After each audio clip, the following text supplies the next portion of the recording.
Hello, আসসালামু আলাইকুম। কেমন আছো সবাই? মুন্না ইংলিশ কর্নারে তোমাদেরকে স্বাগতম। আমরা আজকে মেডিকেল অ্যাডমিশন টেস্টের প্রস্তুতির ক্ষেত্রে কোশ্চেন সলভ ক্লাসে 2000 সালের মেডিকেলের ইংলিশ অংশটুকু আলোচনা করতে যাচ্ছি। কথা না বাড়িয়ে কোশ্চেন শুরু করা যাক। কোশ্চেন শুরু করার পূর্বে প্রথমে আমি তোমাদের একটা কথা বলি। তোমরা যদি আমাকে জিজ্ঞাসা করো যে অ্যাডমিশন টেস্টে অর্থাৎ মেডিকেল অ্যাডমিশন টেস্টে ইংলিশের সবথেকে কঠিন কোন সালের কোশ্চেন ছিল, আমি চোখ বন্ধ করে তোমাদের বলবো 2000 সালের কোশ্চেনটা খুবই কঠিন ছিল। বুঝছো কেমনে কঠিন? আমি তোমাদের একটু এক্সাম্পল দিয়ে বুঝাই দেই। বলছে the most suitable pair of words that can be substituted in the blank। এই যে কোশ্চেনটা এখানে শুরু, একদম শেষ কোথায় ওখানে।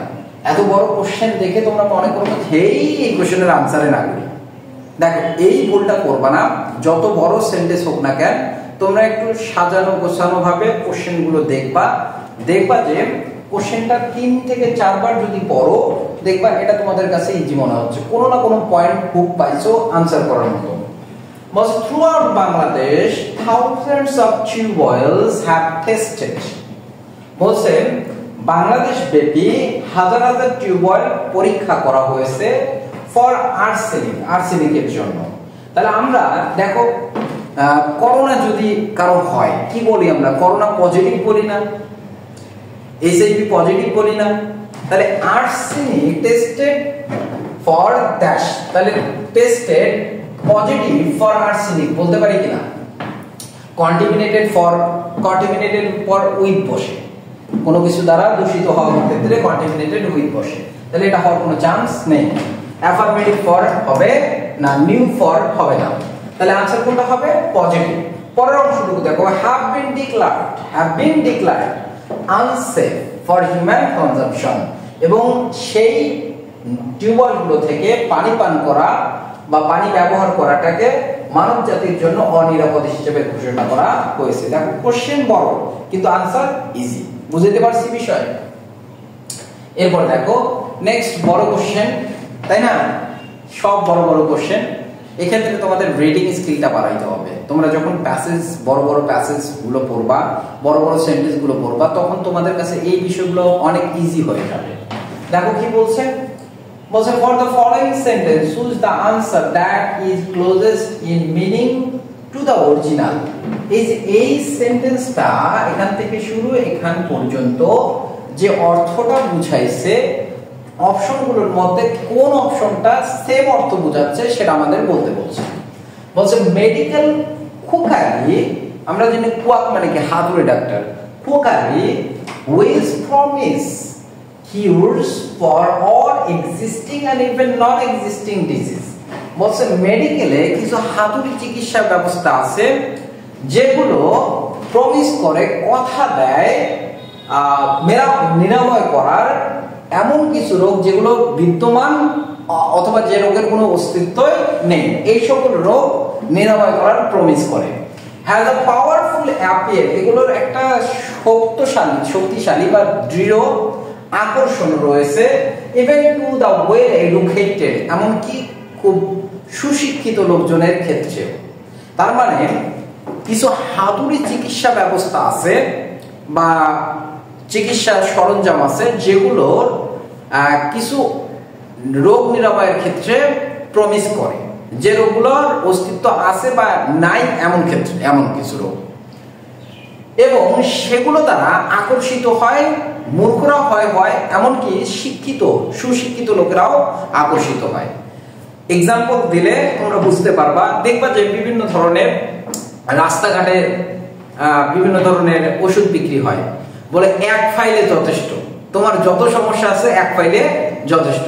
সেটা হার্বাল কোম্পানির ওষুধ হইতে পারে অথবা বিভিন্ন ধরনের। আবার দেখবা যে অ্যাডভার্টাইজ বিভিন্ন ধরনের দেখি যে এক শ্যাম্পু অথবা একটা মেডিসিন যেটা তোমার টাকলা মাথায় চুল গজায় দিবে। এই ধরনের অ্যাড দ্বারা আমরা, এই ধরনের চিকিৎসা ব্যবস্থা দ্বারা আমরা প্রলোভিত হয়ে যাই, তারা শিক্ষিত মূর্খ উভয়। তাহলে এই ধরনের শিক্ষা ব্যবস্থার মানে কুইকারির কথা বলছে। তাহলে দেখো তো অপশনগুলোর মধ্যে কোনটা সেই বিষয়টাকে বুঝাইছে। 2 নম্বর অপশনটা দেখো, ইভেন ওয়েল এডুকেটেড পিপল, এমনকি সুশিক্ষিত লোকেরাও আর অ্যাট্রাক্ট টু টেক কিউরস, বলছে আকর্ষিত হয় নিরাময় করার জন্য, ফর ডিজিজ, রোগ নিরাময় করার জন্য, for that may or may not exist, যে রোগগুলো তাদের আছে বা নেই এমন রোগ নিরাময় করার জন্য এই সকল জিনিস দ্বারা আকর্ষিত হয়। তাহলে এটা হবে আনসার। এরপরে দেখো কোশ্চেন 3 নম্বর কোশ্চেনটা দেখো, এই কোশ্চেনটাও অনেক বড় একটা দিছে, তাই না? বলছে এখন আকাশ মেঘাচ্ছন্ন কিন্তু বাতাস যে জোরে বইছে এবং মেঘ যে দ্রুত কেটে যাচ্ছে তাতে কিছুক্ষণের মধ্যে আকাশ পরিষ্কার হয়ে যাবে। কত বড় একটা সেন্টেন্সের ট্রান্সলেশন করতে বলছে, তাই কি না? এই ধরনের কোশ্চেন বিসিএস করতেও ভয় পায়, বুঝছো? সেগুলো তোমাদের বাচ্চা মানুষের জন্য করে রাখছে। যাই হোক, আমরা একটু ট্রাই করি, সেন্টেন্সগুলো যদি পড়ি তাহলে বুঝতে পারবো। The sky is still cloudy, ঠিক আছে, এখন আকাশ মেঘাচ্ছন্ন, এই পর্যন্ত ঠিক আছে। But it is going to be blue, কোথাও নীল হয়ে যাওয়ার কথা বাংলা সেন্টেন্সের মধ্যে নাই, তার জন্য এটা হওয়ার কোনো চান্স নাই। বলছে the sky is cloudy at present, এখন অর্থে অ্যাট প্রেজেন্ট বর্তমানে অর্থে ব্যবহৃত হয়, এটা আসলে হবে না। কারণ দেখো, but it is going to be cloudless soon, শীঘ্রই কি হয়ে যাবে, এখানে আকাশ পরিষ্কার হয়ে যাবে কিছুক্ষণের মধ্যে বলছে, শীঘ্রই ব্যবহার করছে, তাই না? For the mind, mind is blowing, মন উড়ে যাচ্ছে, এমন কথা বলছে কোথাও না।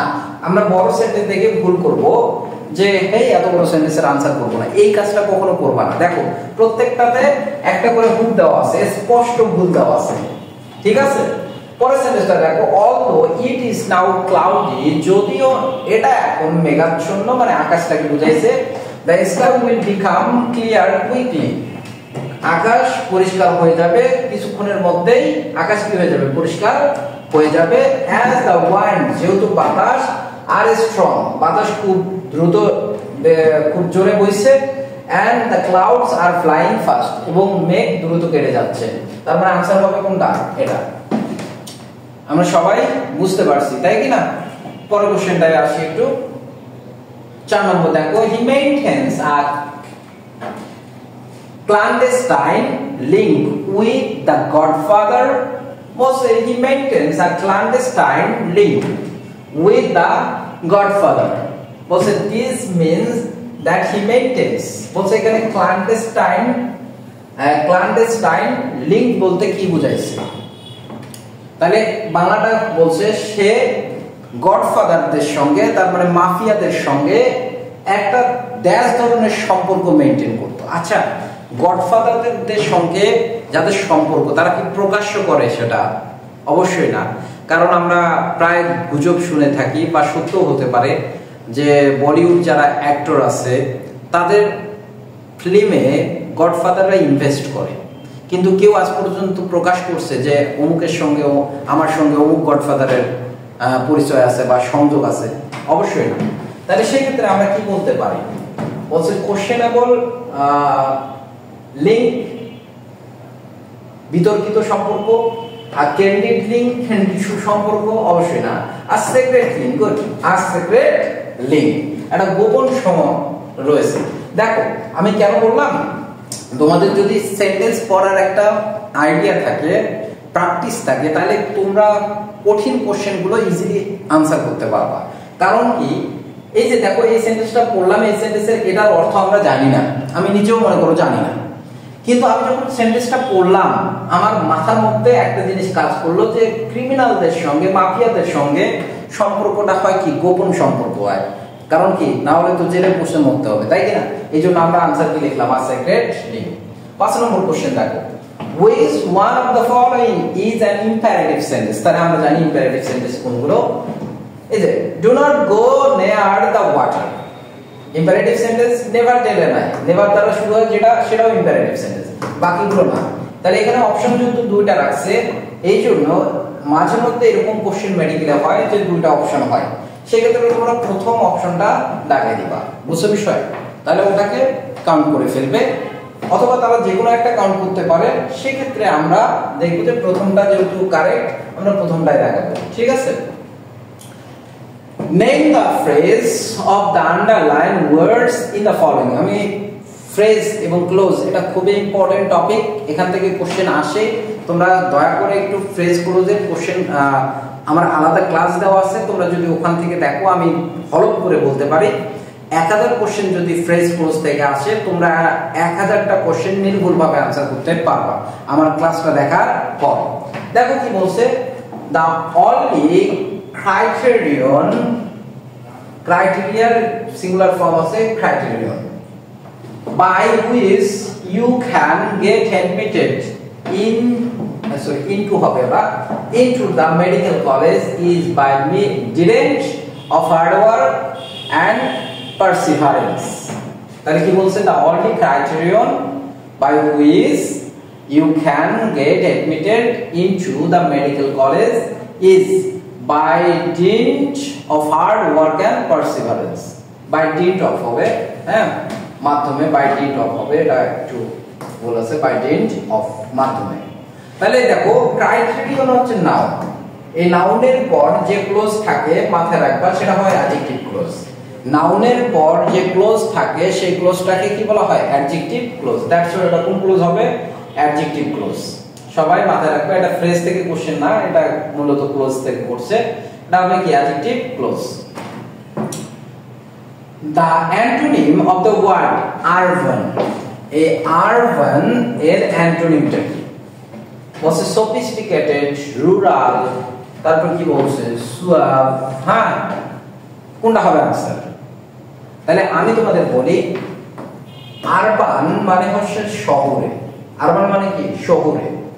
আবার এই আরবান মানে অসভ্য হতে পারে, সরি আরবান মানে সভ্য হতে পারে, কি হতে পারে, সভ্য। তাহলে এই আরবান যখন আসে তখন আমরা এই ক্ষেত্রে আনকাউট বলতে পারি। আনকাউট মানে হচ্ছে অসভ্য, অসভ্য। আনকাউট মানে কি, অসভ্য। তাহলে তোমরা আবার আরবান অনেকে কোশ্চেন মনোযোগ দিয়ে পড়ে না, আরবান দেখে কি দেখাবা, রুরাল দেখাবা, এমনটা করা যাবে না। কারণ আরবান মানে সভ্য, এর অ্যান্টোনিম হবে অসভ্য, তাহলে আনকাউট। আনকাউট মানে কি, অসভ্য। এরপর 8 নম্বর কোশ্চেন, এটাই মূলত আমাদের শেষ কোশ্চেন, কারণ 2000 সালের মেডিকেল কোশ্চেনে 8টা কোশ্চেনই ছিল ইংলিশ থেকে। দেখো, choose the answer that is closest in the meaning to the following sentence. মানে এই সেন্টেন্সের সঙ্গে এরকম আরেকটা কোশ্চেন আমরা কিন্তু একটু আগে পেয়েছিলাম 2 নম্বর কোশ্চেনে। তাহলে এই সেন্টেন্সের সঙ্গে বাকি কোন সেন্টেন্সটা মিল আছে অর্থের দিক থেকে। Despite the difference in size, shape and function, all human cells have same 46 chromosomes. Medical question, biology question, তাই না? যে আমাদের 23 জোড়া ক্রোমোজোম আছে। কত জোড়া? 23 জোড়া ক্রোমোজোম রয়েছে প্রত্যেক মানুষের। সে খাটো হোক, লম্বা হোক, ছোট হোক, মোটা হোক, তাজা হোক, চিকনা হোক, সবার ক্ষেত্রে কতটা? 23 জোড়া ক্রোমোজোম আছে। তাহলে এটাই বলছে যে আকার, আকৃতি এবং কাজে ভিন্নতা থাকার সত্ত্বেও সকল মানব কোষের 23 জোড়া কি রয়েছে, ক্রোমোজোম রয়েছে। একই ধরনের 23 জোড়া ক্রোমোজোম রয়েছে। তাহলে আমরা কোনটা বলবো বলো তো, आंसर বলো কোনটা হতে পারে? বলছে as all humans will have the same 46 chromosomes, there is little change in size, shape and function. না, এটা হওয়ার কোনো চান্স নেই। The size, shape and function of human cells are same. তাহলে এটা তো বলে নাই সাইজ, শেপ, ফাংশন কি একই, এটা বলে নাই, এটা ভিন্ন কথা বোঝাচ্ছে। কারণ বলছে সাইজ, শেপ, ফাংশন এগুলো ভিন্ন। All human cells have the same 46 chromosomes because they determine their size, shape and function. আসলে এটা বলে নাই।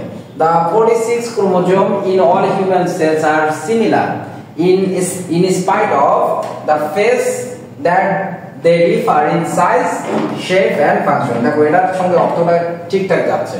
বলছে মানব দেহের মধ্যে 46 ক্রোমোজোম রয়েছে, মানব সেলের মধ্যে, মানুষের যে কোষ রয়েছে মানব কোষ, এই মানব কোষের মধ্যে 46 ক্রোমোজোম রয়েছে যেগুলো সিমিলার, একই।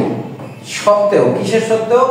এই যে এদের সাইজ শেপ এবং ফাংশন ভিন্ন থাকার সত্ত্বেও। তার মানে উপরের সেন্টেন্সটা যা বলছে 2 নম্বর সেন্টেন্সটাও তাই বলছে।